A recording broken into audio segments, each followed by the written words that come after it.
Hey, what's going on? I got a very special guest today on the Clockedin podcast. We have Mike Eurizone. You might have seen his movie, The Miracle on Ice. He is he's the captain of the 1980 Olympic Team USA in the Winter Olympics when they won the gold and they beat the Russians and they got the gold medal. This is the captain, Mike Eurizone. Mike, how are you doing today? I'm good. How you doing today? I'm doing awesome. We're really excited to have you here on the Clockedin podcast. To start, where did your journey start off? Well, I guess it started where I grew up, a little place called Winthrop, Mass, where I live now. I've never left the neighborhood. I lived a couple of houses from the house I grew up in, and as a young kid with 4 sisters and a brother, and a close-knit 3-family Italian house. Kind of started there. It's just a very competitive, very athletic environment. Cousins above, cousins lived below us. Cousins, like I said, lived above us. We were always playing, and I was a football, hockey, baseball player. Hockey was something you just did in the wintertime. When it got warm out, you got your baseball glove. When it got a little cool, you got the football equipment out. So it's a very different atmosphere than it is today. Yeah, absolutely. And for you, with growing up the way you did, I know hockey was always something prevalent in your life. When you went to BU, and you got to play there, and then you were playing amateur. But when when the Winter Olympics was coming around, was that just a goal of yours to make the team and be on the team and all? How was that process? Yeah, I had a chance to play in the '76 Olympic team and bypassed that because I wanted to stay in college that year. I thought Boston University had a chance to win national championship. Unfortunately, that didn't happen. But when I had the opportunity the second time around, I wanted to jump at it. There was no guarantees. I had to try out just like everybody else. But it was something that I had thought about after I graduated college, was maybe that opportunity would come about again. And fortunately for me, it did come about in 1980. So I had a chance to go to the Olympic Festival and try out. But the goal and the intention for me then was, I hope I could make that team and see what was going to happen. Yeah, and how long was that process of trying out for the team and going on? We tried out in July at the Olympic Festival in Colorado Springs. We competed against each other over 2 weeks. They divided us into 4 teams, 68 players, I think, somewhere in that ballpark. And we competed against each other. And Herb Brooks sat in the stands and evaluated the players and eventually selected 26 of us. 26 of us made up the '80 Olympic team. And we got together again in September, I think it was, after a little break in the summer. And 26 of us, were narrowed down eventually to 20. Only 20 could go to Lake Placid. So throughout the course of our training, 6 players got cut from the team. And eventually the team was selected just before we went to Lake Placid. The final 2 players got cut and we were down to 20. So it was a 6-month grind after making the team, of making the one of 26. Then a 6 months of proving to Herb that you should be one of the 20. Yeah, which I can't even imagine the intensity going on there, because you want to build out the team camaraderie, but then you don't know if you're going to be there. Right. Well, I think the thing was, that's the tribute to my teammates. We understood, we knew from day one only 20 were going, but we still had the mindset of becoming a team, respecting each other, trusting each other, working together. And whatever happened was going to happen. You had no control over it. You just had to go out and play hard and play for your teammates. And that's what we did throughout the course of the 6 months and obviously into the Olympic Games themselves.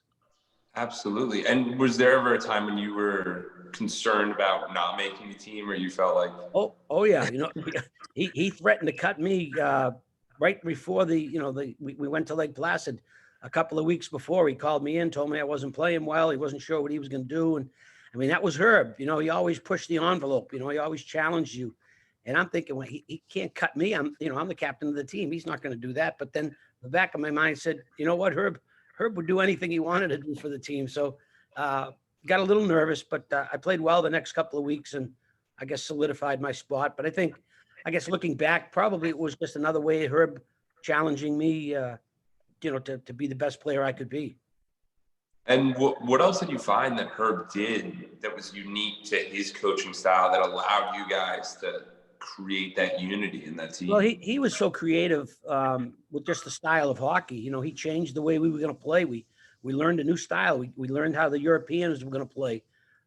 You know, the Olympic Games is played on a bigger sheet of ice. It's totally different game. And you grew up playing a certain style. And Herb felt we weren't going to be successful playing the North American type of hockey, and that we were going to change the way we play, change the way we train. And it was incredible. People said, he couldn't do it. We couldn't learn the European game in a short period of time. And typical Herb, he said, I can and we will. And we started out right from the beginning, changing the way we were going to play hockey. And we were incredibly successful with it. And it was fun to do it. Change can be fun. So, I mean, that was the biggest thing with Herb is he adapted a new style of hockey. And people said, like I said earlier, people said we couldn't do it, but we did.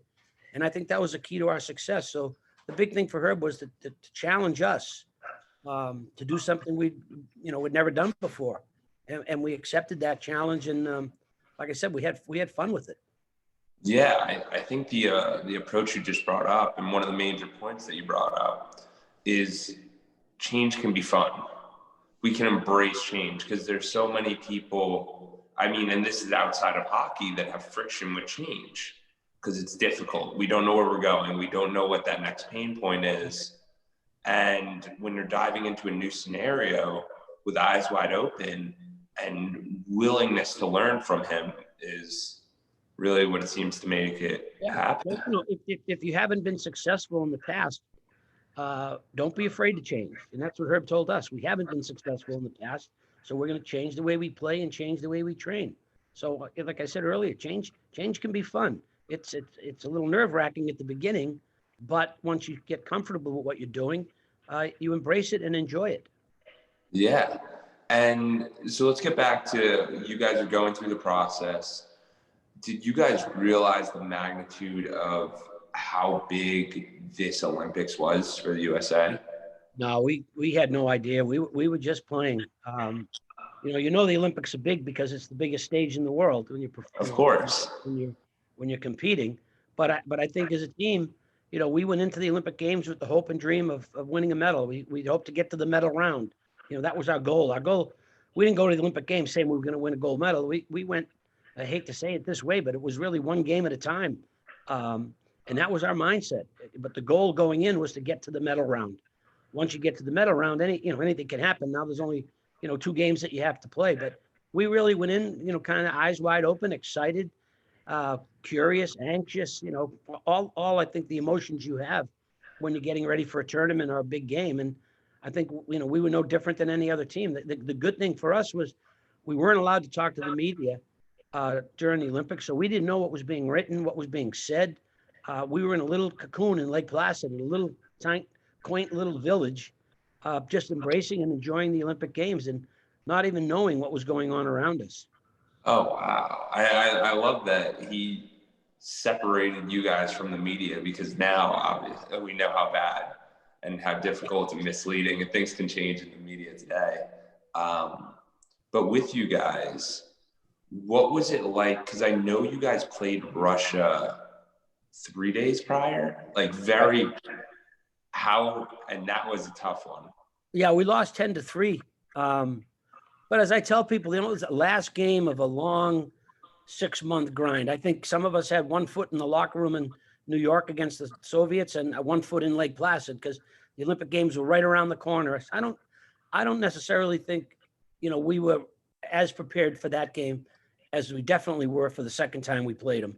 I think the first time we were maybe in a little awe standing around. Only a couple of us had ever played against the Soviets before. So, a lot of the guys didn't know anything about them other than they were the great Soviet hockey team. So I don't think our mindset was the same as it was the second time. And I think clearly we were playing a lot better the second time we played them than the first time. Now, I'm not saying if we played them again after the Olympics, we wouldn't get beat again 10-3, who knows? But all I know is the performance that we put on before the Olympics and the performance we put on the day of the Soviet game the second time was drastically different. Yeah, and that's always a big indicator, because mindset is one of you don't identify yourself with it, but it's something that we're able to create and have this feeling and this conviction. And kind of those intangibles that allow you to go and do something that might be deemed impossible. Right. Well, I always tell people, if you think you're going to lose, you probably will. So, we went into the Soviet game, knowing it was going to be hard, easily knowing it was going to be difficult and challenging, but that's why you play the game. Let's find out. Let's go out and play. Let's see what's going to happen. But, we went in there with our eyes wide open and excited about this opportunity to maybe advance to the gold medal game. And that's really how we approached it. We didn't, the game that we lost 10-3 was never, ever, ever talked about again. After the game ended, we lost 10-3. That discussion, it was as if the game never existed. Herb never brought it up. We never talked about it. So, again, our mindset was a lot better the second time than I think the first time. Definitely. And what do you think it was that allowed, like, that Herb did that really distinguished you guys? Obviously, you guys had a different training regimen, different team orientation, but even throughout the movie, and this is why I'm asking, because I'm curious if that identity of I'm not BU anymore, but I'm Team USA. Well, we got that right from the beginning. One thing about a hockey player and the mindset of a hockey player is you realize how important your teammates are right away. And you put all your differences aside. The rivalry that we had between Minnesota and Boston, that happened years earlier. Wisconsin and Minnesota had rivalries, but that was, again, college hockey. We were the United States team. We weren't Boston University or Michigan or Minnesota, Bowling Green or Minnesota Duluth. We were one team, and we understood that right from the beginning. And we realized, how important each member of our team was going to be in order for us to be successful. And, Mark Johnson was our best hockey player. We don't win without Mark Johnson.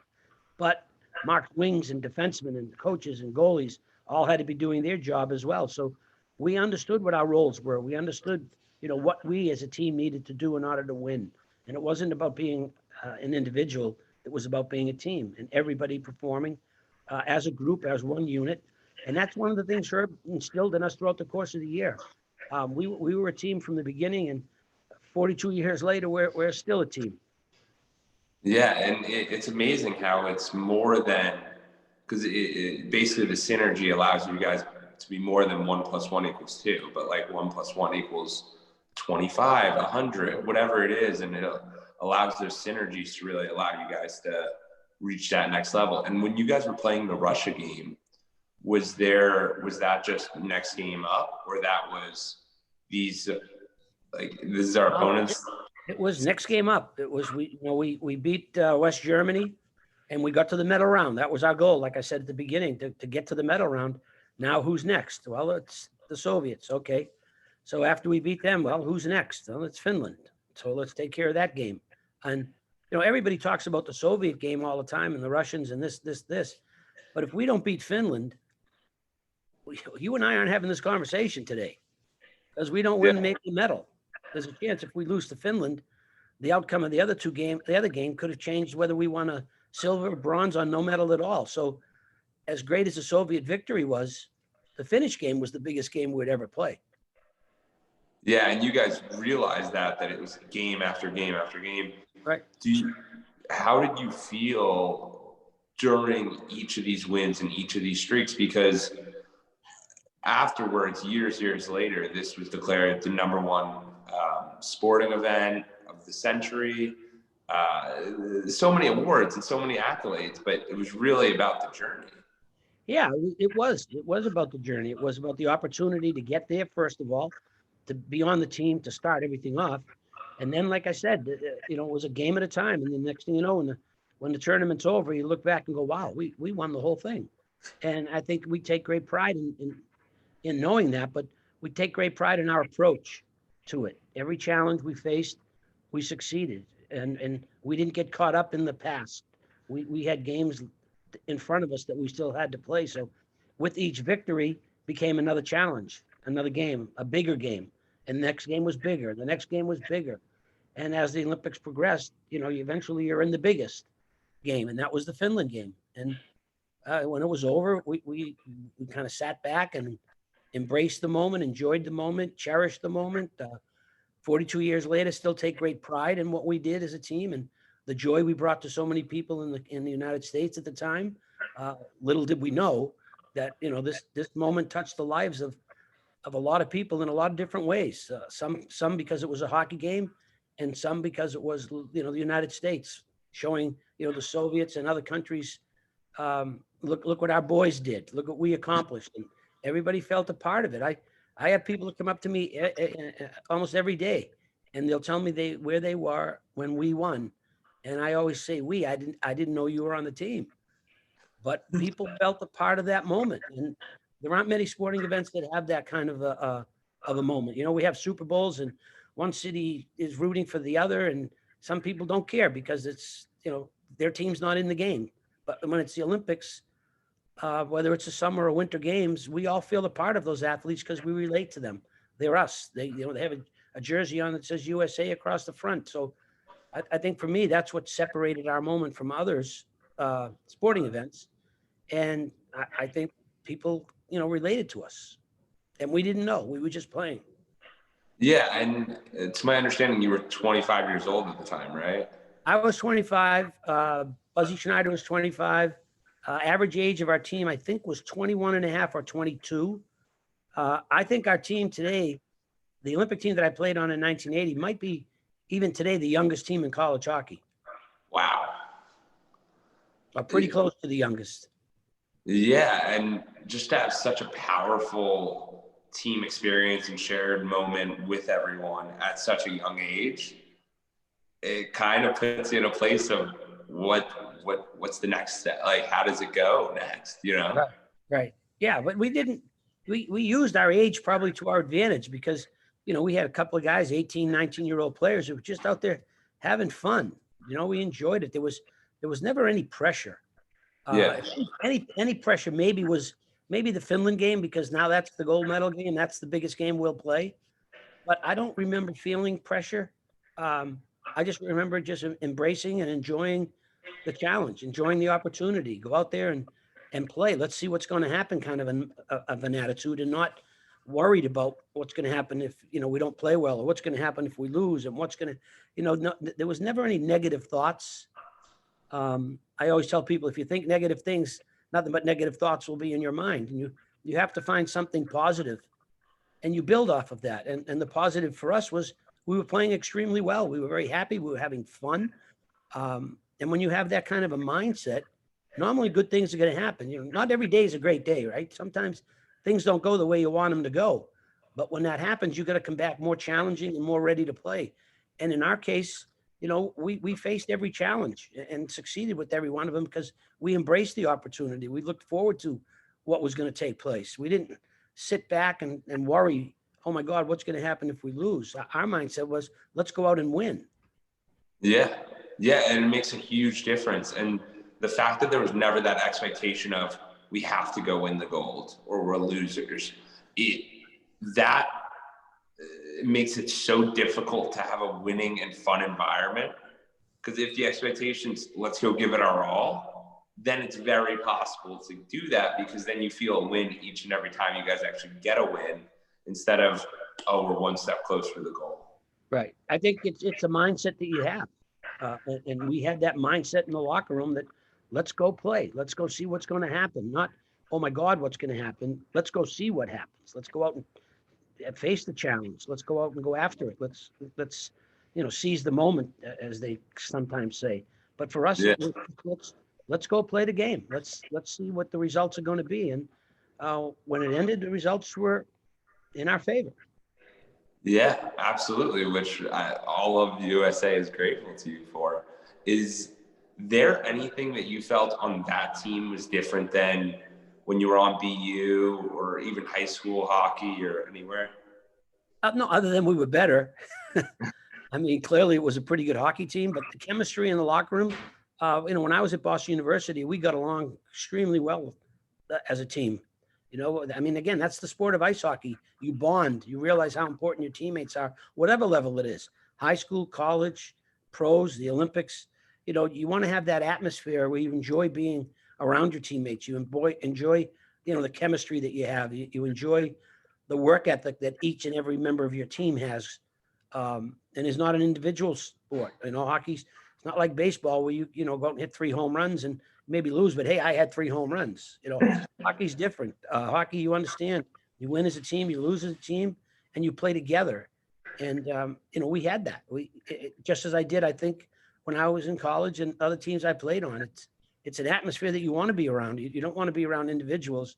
You want to be around teammates. You want to be around people that work together, people that respect each other, people that trust each other. And we had that in that locker room. Yeah, I appreciate that, because what's going through my head is, as you're describing each of these, I think when you're building out a team, or someone's building a company, or someone's building any of this stuff, it's how does it relate to their life? How does it relate? You know what I mean? And you got to have that respect, that trust, that having each other's back. Is there anything else you think would be of the utmost importance to build and foster a team like this? No, I just think all of us working together, all of us having that one goal. The one goal was to be the best, to be successful. And we knew in order to do that, we had to play as a group, as a team, not as individuals. And, like I said earlier, we embraced that right from the beginning. But I think, again, that was a key to our success also, was the understanding that we realized how important each and every one of us were. Everybody had a role. Everybody had a job. You do your job, what your role is in the team. We need you to do it, whatever it might be. And only kill the power play, being a good guy in the locker room, being a good teammate, being a good friend, being there together. And we had that. And that's a great place to be. When you go to, if you're in the workplace and you surround yourself with people whose goals and objectives are the same as yours, you come to work every day with people who want to be the best and want to be successful. That's a great place to be. And Yeah. that was our locker room. That was our locker room every day. Guys coming to challenge each other to be the best we could be. Yeah, absolutely. And for you, once this all concluded, was there any moments of like, what's the next step? Where do we go next? What are we doing? Yeah, I mean, I didn't know I was going to coach and teach. I was a phys ed major, and I went to Boston University with that in mind, coaching and teaching. And then, we won a gold medal, and things kind of changed. My life changed. Obviously, opportunities came, things that I never would have thought I would be doing, speaking engagements, television appearances, whatever. Fortunately, I settled at Boston University. I've been here now 28 years in the development office, so it's kind of fun to have a position at a great school and a great university, and still continue to do my speaking engagements and still travel and do a variety of other things. But, if we had never won, I'd be coaching and teaching. So I'd be happy there as well. Yeah, absolutely. And what do you think is the biggest thing that happened since you guys won? Obviously, it's been 41 years, and there's just different areas and different things that have occurred. But yeah, I think, for me, let's just talk the hockey end of it, the growth of our sport, how good our players are now. I think in 1980, we might have opened the door a little, but today's players have knocked the door down. Our skill level is off the charts. The growth of the sport. Some of the greatest players playing in the NHL now from the United States are from St. Louis, Texas, Arizona, California, Florida. You never had that growth before. You never had players from that area. So that's what's fun for me, is to see the game of hockey and the growth of it. Not only our men, our women as well. How good our women are from all across the country, the growth of women's hockey and how talented these young ladies are. So, that to me is the fun part. If we're just talking in terms of, ice hockey and the growth of the sport. When you see a guy like Austin Matthews, who's from Arizona, one of the best players in the world, I love to see that. That's why I'm a little disappointed that the NHL players aren't going to be at the Olympics, because we have an awfully good team who we're going to be able to put on the ice. But the growth of hockey, I think, is what I can look at from what we did in 1980 to almost 42 years later. Yeah, it's incredible, and it's just seeing the sports, and like you mentioned about a couple of places, Arizona, Florida. Those are hot other places. Hockey's not the first pick in sports because it's a kind of a barrier, and people are jumping into that. Right. Yeah. The hardest thing of hockey right now is the cost of the game. Yeah. You got to find a way to, skates shouldn't be $400 or $500. A stick shouldn't be $200 or $300. It's taken, the game away from a lot of kids who can't afford to play the game. But for the most part, the growth of it is amazing. Yeah, it's honestly super cool. And what is it that once you finished that, once you did the Olympics, I know you announced a little bit. Is there anything that, like, what really changed in your life? I just this is the opportunity to do the things that I was doing. I never would have thought I would be broadcasting, NHL games or college hockey games or working the Olympic games as a commentator, because I never even thought that would even be part of my life. The people I've met, places I've been, I've met all the presidents. Oh, wow. Played golf with President Trump a couple of times because he used to play on our celebrity golf tour before he was a president. But the people that you've met, places I've been to every state in the United States but Alaska, and that's my own fault. I've been invited a couple of times, just haven't pulled the trigger yet.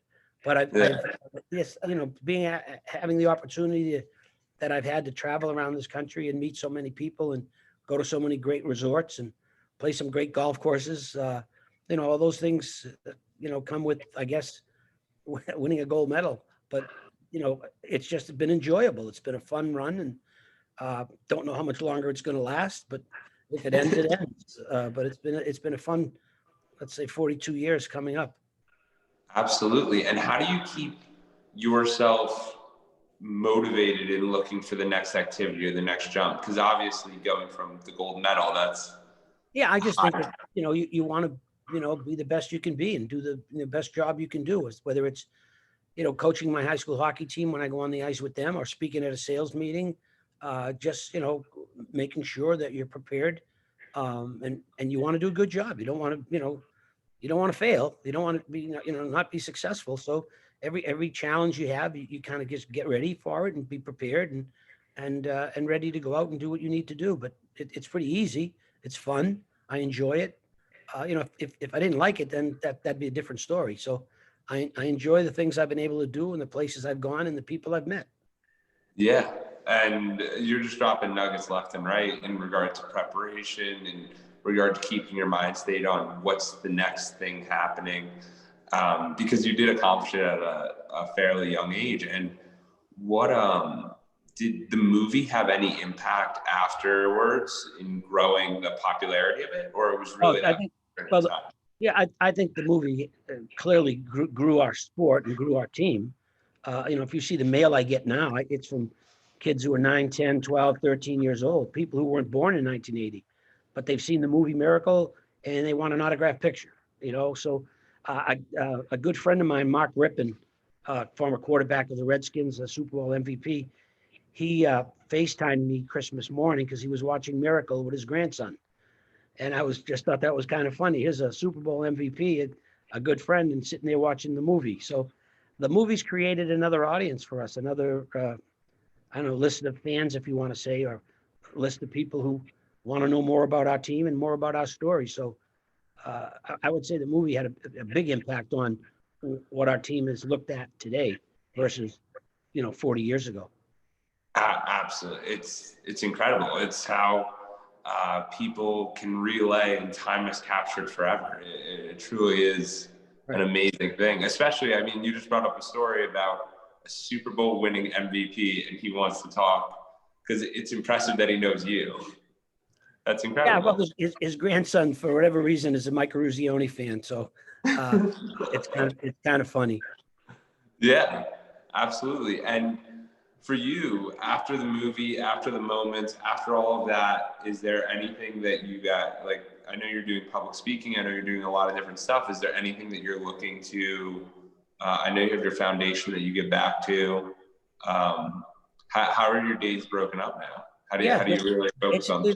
Basically the same thing. When I get done talking to you, my grandson's got a hockey game at 12 o'clock. Actually, both grandsons are playing against each other. I mean, they're only 6 and 7, but I'm going to go watch them play, and that'll be fun. And then after that, I'll come home and get on my Peloton and work out and watch some TV, watch some football, and get up the next day and watch another grandson's got a hockey game, so I'll go watch that. And you kind of, live each day at a time. I know I'm going to Florida at the end of the week for a week with my wife, and then I got a busy January. I got a bunch of speaking engagements in January. I'm going to go to Hawaii for Children's Hospital, Children's Miracle Network, a charity event, which I do every few years. So just a lot of things coming up on the horizon, but you kind of just take each day as it comes. And I got a hockey rink in the backyard. I'm waiting for it to get cold so the grandkids can go out and skate in the yard. So it's those are the things I do. I'm on break from BU right now because students are on break, so I won't be back in school for a while. And like I said, my January is pretty busy, pretty hectic. So just kind of live each day as it comes. Yeah, that's amazing. And how did you? I know our time's running low, but how was it when you guys won that defining moment in the century? It was the top sports moment of the century. How was that for you? We were pretty excited because when they named it the greatest sports moment of the 20th century, it was in Madison Square Garden. And the last time as a team we were in Madison Square Garden, we lost 10-3 to the Soviets. So what a difference a few years made. Absolutely. Yeah, it was just, it was a moment that was special because, like I said earlier, it touched the lives of a lot of people in this country. And there aren't many sporting events, or hardly any, that have that kind of an impact. When you think of, great sporting events, there've been great Super Bowls and World Series and Stanley Cups and things like that. But when it's, a United States event, a country event, I think that's what separated ours. And I think I kind of said that earlier. Just we touched the lives of a lot of people in a good way. Yeah. Did you ever? I know you mentioned that you didn't think it was possible to have that kind of impact, but were you like after this was all happening? Was this it just was too much? Like it was a lot for people, right? We were like we couldn't believe it. It was like really, you watched. We didn't know. Because like I said, we knew people in Lake Placid were excited. Clearly, I knew my family and friends were excited, but no clue that the world was watching the way they were. And we didn't realize it till after the games when we got out into the country and realized what this moment was and what it meant to so many people. So, even 42 years later, somebody will have a story to tell me and what that moment meant to them, and brings a smile on their face, and obviously brings a smile to my face. And nice to know we're a part of something like that. Absolutely. And this was pre-social media and all of that, so there wasn't even a way to... No, there was no FaceTime or Facebook or whatever that stuff is, Twitter or things like that. I mean, I'm on Instagram, I think, and I'm on Twitter, but that's about it. Yeah. There were only 3 TV stations then. There was no internet. It was a whole different world. Absolutely. And I know you wrote the book, The Making of a Miracle. Yeah, I wrote the book a couple of years ago, just before COVID came out. And I wrote it for one reason. I want my grandkids to know my life wasn't one day or one game or one moment. I want them to know about how I grew up, the house I grew up in, my family, and how important they were to me growing up, my siblings, my cousins.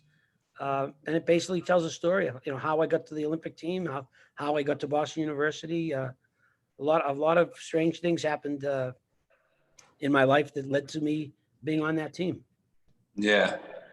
And for you, is there anything that you would say to any of the people listening now, if they're trying to go for an outrageous goal, or they're trying to, because a gold medal at the Olympics is kind of an outrageous goal. I just think it's believe in yourself and have faith in yourself, and work hard. I've never met a person that's successful because they're lucky. People are successful because they're willing to roll up their sleeves and work. And that's what our team was. Herb used to call us a lunch pail, hard hat group of guys.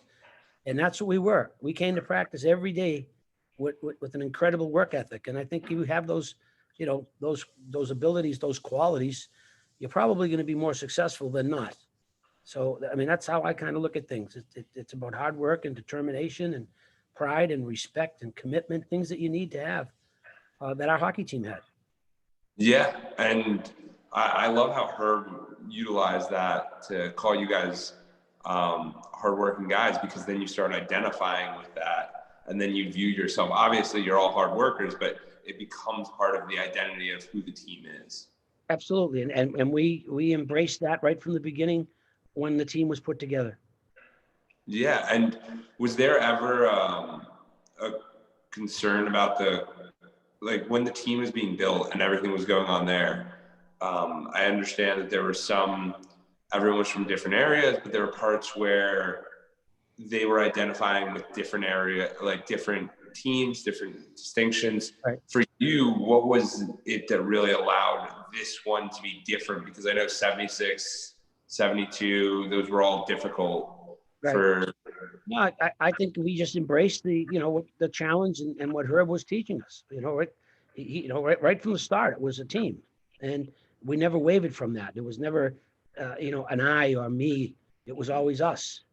And that's something that Herb stressed, and that's something we embraced right from the start. But like I said earlier, that's kind of the mindset of a hockey player. You realize at a young age that the team is more important than anything else. Absolutely. And one last final question. What was the relationship with Herb after the winning of the Olympics? I had a good relationship with him. He was the coach of the Rangers, and I was, one of the commentators for the Rangers at the time. So we had a great relationship. He was still the coach, he was still in charge. But I think I got to see a little softer side of Herb. Not much, just a little. He didn't let his guard down too often, but I had tremendous respect for Herb, and I think he had of me as well. Yeah, I appreciate you coming on, Mike. This has been incredible because it is the holiday season. People are busy, but this is what distinguishes hard workers for hopping on and doing this kind of stuff and really just sharing with me and sharing with the audience what it was like to go through that incredible experience. Is there any way people could reach you? People could talk to you? Is there anywhere you want to send them? Should they get the book? Well, you can always go buy my book. I work at Boston University, so I'm pretty easy to find. But I don't, speaking engagements and things like that. There are speaker bureaus that use me and hire me. You send me a letter if you want, but that's about it. I'm busy enough right now, so it's okay. Incredible. Yeah. So I'll definitely put the link to your book in there, and we'll make sure that we can share that with more people. Mike, this has been amazing. Thank you very much. Happy New Year.